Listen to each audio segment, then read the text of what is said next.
Hello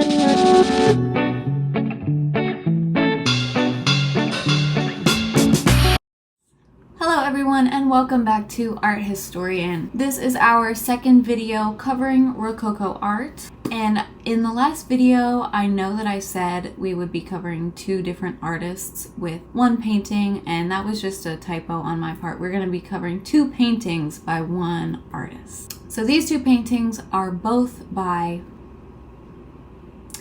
Jean-Honoré Fragonard. I just want to apologize to anyone who speaks French properly. Sorry. If you haven't seen the first video on Rococo art, that's where I give you just some background on the movement. I will link it in the description in case you find yourself needing to fill in any gaps that I overlook in this video. The first image I have for you today is the Swing, which is an oil on canvas completed in 1767.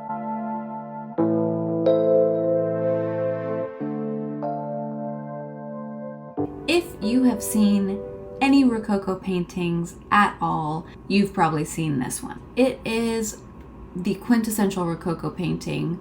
Iconic, playful, dreamy, cheeky in more ways than one. It was commissioned by Baron Louis Guillaume Baillet de Saint-Julien.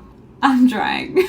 And basically it depicts him looking up the skirt of his mistress while she is on a swing. So there is a concept in the world of art history called the period eye. I can't remember if I've talked about it before, but now is a good time, I think, to refresh. And this basically means our modern historians try to view historical objects, art, and artifacts in the same way the average person would have experienced it at the time that it was produced. To truly see things in the way that someone from the time period they were created in would be impossible for us. But we do try to get as close as possible so that we can try to fully understand the significance of everything going on. So trying to look at this painting through the eyes of an 18th century audience, we can make a firm, educated guess that this stocking garter situation would have been quite frivolous and tantalizing. At the time where showing certain parts of the body in public was considered risque, it was very intentional that the act of swinging, which would move your clothes around, would move them in a way to reveal more skin with plausible deniability, both on and off the canvas. Now, one thing that I've heard rumors about is the shoe game. I did not do any research on this before just jumping into filming this video, so take what I say with a grain of salt. If I get it wrong, don't come for me in the comments. But I've heard rumors about a shoe game that could have been in play around this time, where at a time where women would have been seen as really sex workers if they were forthcoming about any sort of sexual advances. The shoe game was another aspect of plausible deniability, that a woman would remove her shoes if she were interested.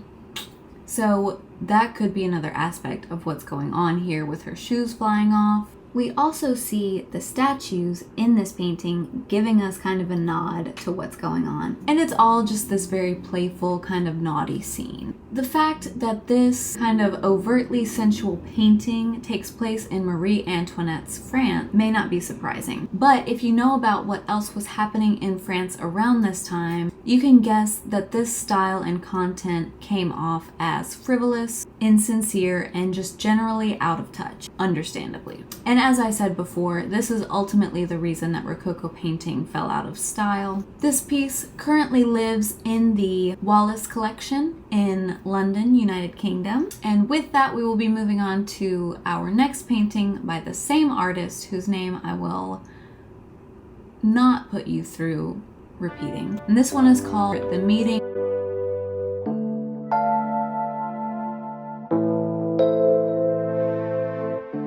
This oil on canvas was commissioned by Madame du Barry, who was the official mistress of King Louis the 15th, if I have my Roman numerals right. And it was completed between 1771 and 1773. As a side note, I researched why so many French kings were named Louis, and this is what I found according to the FrenchHistoryPodcast.com. Louis was already a popular name. The name has roots in the name of the monarch who unified the Franks. But King Louis XIV had the longest reign of any world monarch in history that we have record of, at least, coming in at a whopping 72 years. This kind of luck became associated with the name Louis, which basically dictated that after this, every king was going to have the same name. A quote from the website says, in 1804, Napoleon Bonaparte crowned himself emperor, becoming the first monarch of France in 196 years not to be named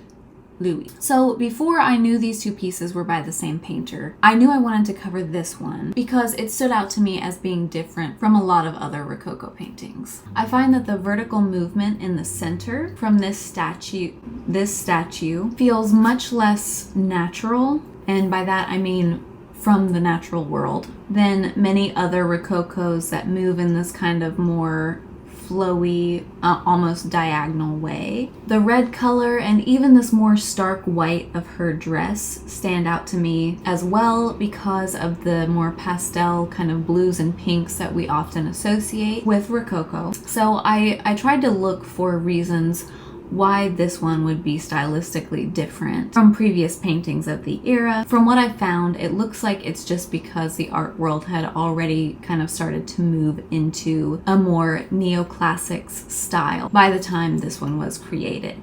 And if you are wondering what we're going to be covering next,